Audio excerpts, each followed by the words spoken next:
What's up, YouTube? Georgia Silver Hunter back, and today we'll be hunting a $100 box of nickels, but when I get it open here, you'll see we've got a good mixture of nickels.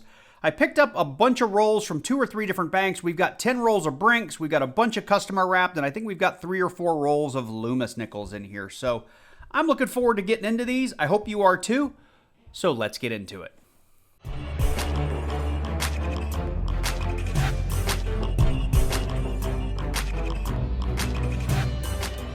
So before we get into that first roll, I did want to remind everybody this will be part of our Hunt and Fill series where we are trying to fill out our Whitman Jefferson Nichols 1938 to actually 2023. I've added the extra pages to get us there. And of course, I have my Buffalo nickel album handy in case we find any of those. And rather than open the books, I do have a cheat sheet for all of the nickels that I'm looking for to finish out that album. We've got, looks like 3, 6, 9 coins we're looking for, all pretty low mintage. All Denver and San Francisco minted, and a bunch of them are actually 35% war nickels. And then, of course, any silver, not silver, but any San Francisco minted proofs would be a welcome addition to that album because it does have slots for them. So with that, let's go ahead and open a roll together. And I'm actually going to open, I'm starting in the middle of the box. Hang on, no I'm not. Where am I going? I want to start with this Loomis or this Brinks roll. Looks like we've got a really old ender there. So I did want to jump into that first. Now, where did I put my screwdriver? I don't know. We'll open this one with our fingers because I don't know where I put it. There we go. I'm probably going to spill these all over the place. Looks like a pretty typical roll of nickels. But let's check out these 2 enders. Well, that one. We definitely have something old looking there. It's just a 64. And it is a Denver. That does have a a repunched mint mark, which we don't have. I'll go through this roll really quickly. I do have a document in the description down below that has all the varieties and low mintage nickels that I look for. We'll put that bison under the scope. There is a wounded bison or wounded buffalo out there, and it's basically a die crack that runs through the sort of the chest of the bison, and it looks like he's been speared. So I think it's maybe called the speared bison. That might be another name for it. Let's see here. So far, all pretty current nickels outside of that 2004. A lot of the finds that we are looking for are from the older years, 1964 being one of sort of the starting point for those. There's a couple of more modern ones like the 2004 piece metal. I think it has to be from Philadelphia. That has a double die obverse on it. And of course, anything that is sort of 30s, 40s, and 50s we'll be hanging on to. And definitely checking all of those to make sure they're not upgrades for our book. Okay, so nothing there, and roll number 1. I'm going to go off camera. I'll keep hunting until we find something, and I'll bring you in as soon as we do. So we're into roll number 2. I know it looks like roll number 1, and that's because I did pull one of those Brinks rolls from way over there. But we've got our first find of the box. It is a 50s era nickel. We've got ourselves a 1958 Denver, and that thing does have a repunch mint mark variety. Let's check it out. Oh, I've got it the wrong way. Look at me. There we go, and I just see the regular plain old D. So very slow going box. I have found 3 1958s. I found a second Denver and 1 more Philly, but didn't bring in because it was the same year. So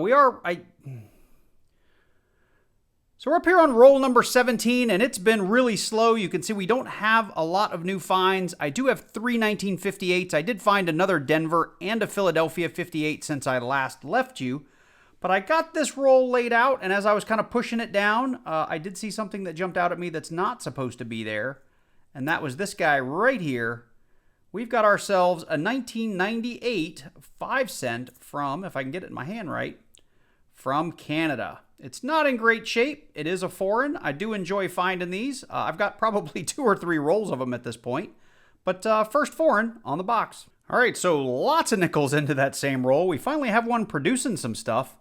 We've come across a low mintage nickel. Now, this one's in really bad shape and not worth anything, probably more than face value, but it's a 2009 Philly. And if you are a nickel hunter or you're trying to do a collection, you're going to find this 2009 to be one of the harder years to find. So I hang on to all the ones I get, even if they're in pretty bad shape, because there's so few of them. We'll see. We'll put it up here. I got a couple of potential book upgrades going too. But they're pretty tough to find, and I'm going to show you in Red Book why. If we look at like 06, we've got, between the two, what is that, like 1.4 million? Between the 2007, we've got, 1.2 million, call it. When we get to the 2009, between the Philly and Denver, we are, under 100 million coins. So that 2009 P, only 39.84 million made. So super low mintage.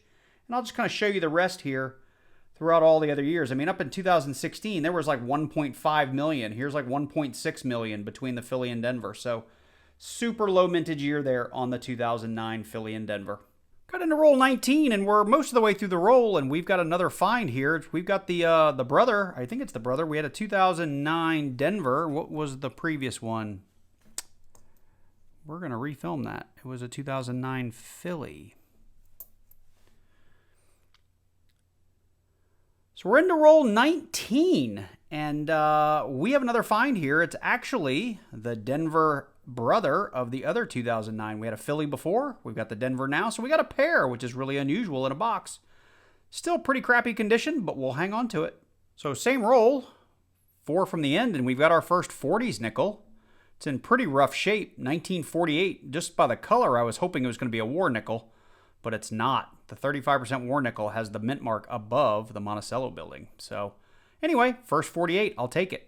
So we're up here on roll number 28, if I've got my count right, and we are near the end of the roll, and we've got our next find. It is a 50s. We've got ourselves a 1956. Looks like a Philadelphia.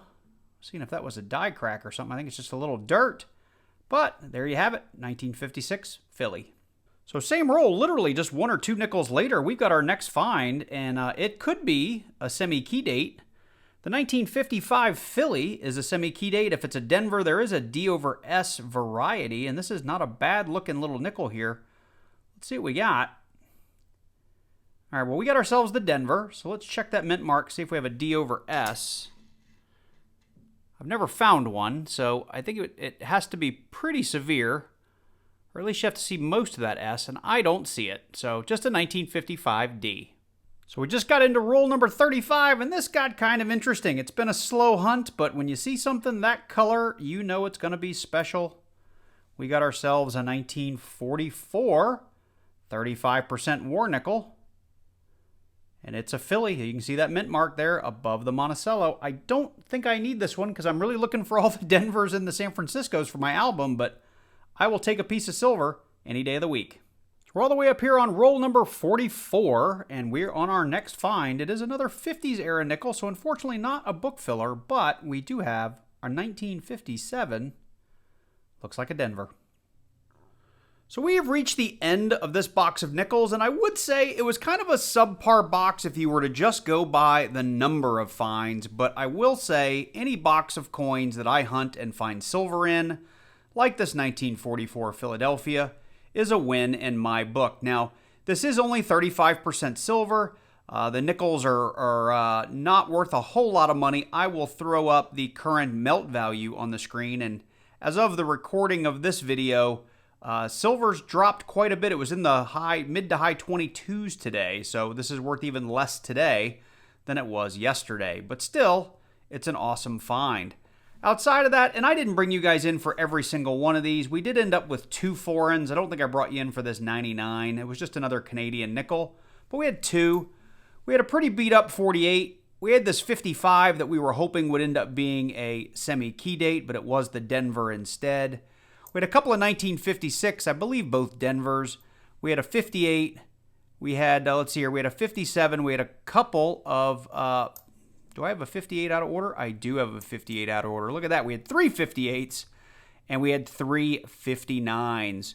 Outside of that, we did find those 2 super low mintage 2009s, and we found the married couple there. We got the Philly and the Denver, which would be really cool if you were trying to fill out a book because they're pretty hard to come by these days. I did have a little row of potential upgrades. I did check them all. Nothing ended up being an upgrade in the book. So at the end of the day, what do we have? 2, 4, 7, 10, 11, 14, 16 finds and $100 in nickels, which is pretty low. I think typically I'm in the kind of 20 to 30 range on most of my boxes. Typically, we're also seeing a bigger spread of finds between the 40s and 50s. But like I said, I don't always find silver. I didn't find any buffaloes this time, but that would have also saved this hunt. But I still enjoyed myself either way. And sometimes that's what happens when you get customer wrapped nickels, right? It could have come from another collector. It could have just been, from a bank or like a store, and they're getting a lot of current stuff. So anyway, with that said, I hope you did enjoy this one. If you did, drop on down below, leave me a comment. And if you're new to the channel and you like coin roll hunts, make sure you click on that like button.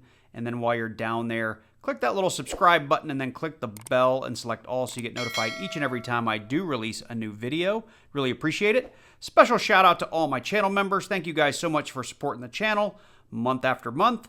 If you are interested in picking up one of my Georgia Silver Hunter mats, I do have it in my store. These are print to order, so make sure you check those out. And I do have a couple of sizes.